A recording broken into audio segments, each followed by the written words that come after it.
Notre deuxième auteur à avoir sorti sa nouveauté, c'est Nancy Reid. Nancy, qui est l'auteur de la série Ruby des Ruisseaux. Et là, on en est au tome 3. Donc, est-ce que tu veux nous parler de ce qui se passe dans ce tome-là? Le voici, le tome 3, donc dans Ruby des Ruisseaux, le manoir. Comme c'est dit, c'est le tome 3, donc on se replonge dans les années 1969, 70 pour le un et le 2. Et le 3, c'est quelques années plus tard, 3, 4 ans plus tard. On retourne dans le même village avec les mêmes personnages. On a encore la culture écossaise. Et là, on suit complètement une autre histoire. En fait, c'est deux histoires parallèles. On suit l'histoire d'une famille et on est dans le village en même temps jusqu'à temps qu'à un moment donné, les choses s'entrecroisent et s'entremêlent pour se démêler à la conclusion. Voilà un petit peu de quoi il s'agit.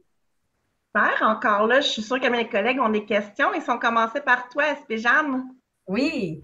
Nancy, qui sont tes bêta-lecteurs lorsque tu finis d'écrire un livre? Qu'est-ce que tu veux dire par bêta lecteur? Les premières personnes à qui tu fais lire ton histoire. Euh, je fais pas lire mon histoire. Je fais pas lire mon histoire. Je vais plutôt quelquefois faire lire des passages à mon conjoint pour demander ce qu'il comprend. S'il me dit exactement ce que je veux que le lecteur comprenne, alors j'ai bien écrit pour moi ce que j'ai à présenter. Mais mon premier lecteur, en fait, c'est Tricia Lauzon des éditions Loélie et son comité de lecture. C'est vraiment ça qui sont mes premiers lecteurs. Wow, OK. C'est le fun de savoir que quand tu écris, c'est vraiment de A à Z. Tu ne Oui. te fies pas nécessairement aux autres, là. Wow, oui, j'aime ça. Euh, Christian, as-tu une autre question? Oui.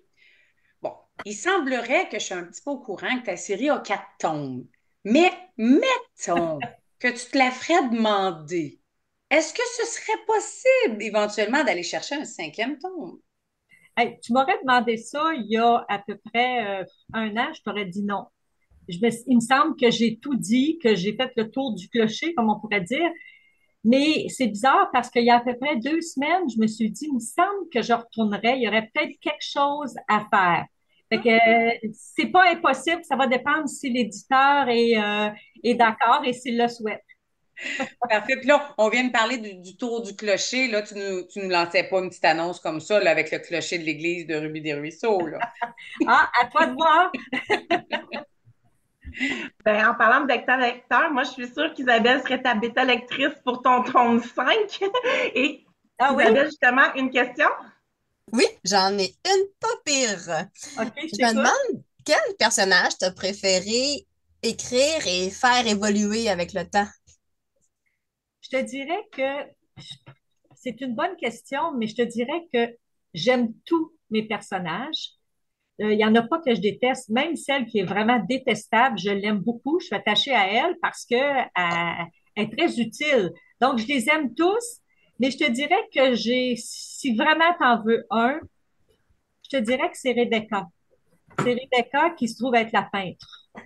C'est vraiment celle que je préfère. Puis je pense que c'est un personnage qui a beaucoup évolué parce que, pour faire une petite histoire courte, c'est que samedi, j'ai vendu le tome 3 à un lecteur qui m'a écrit le soir même parce que moi, quand je suis arrivée à la maison, il avait déjà tout lu le tome 3, qui me parlait de Rebecca, puis il me dit, je pensais qu'elle avait régressé tout le long du tome 3, mais tu l'as récupéré à la conclusion. Fait que, tu sais, dans le fond, je te dirais que c'est peut-être celle-là. Oh, Wow! merci d'avoir répondu à ma question. Ça me fait plaisir. Mais là, on parle d'un tome 5, mais est-ce que tu as d'autres projets en route? Est-ce que tu as d'autres villages en vue? Est-ce que tu irais dans un style complètement différent? J'imagine que tu as plein d'idées en tête pour autre chose. Oui, c'est certain. Comme c'est là, je suis après écrire quelque chose plus thriller international au Moyen-Orient. J'ai aussi débuté un roman policier plus style, je sais pas si vous avez déjà lu du Agatha Christie, avec un détective qui, à un moment donné, confronte tous les suspects puis dit lequel est le coupable. Ça demande énormément de travail. Je suis là-dedans. Puis j'ai aussi des contes d'enfants en route. Donc, je touche un petit peu à tout pour le moment. Oui, oui, vraiment un éventail élargi. Oui, c'est ça. Ben, il reste, quand on commence à écrire, on a le goût d'écrire.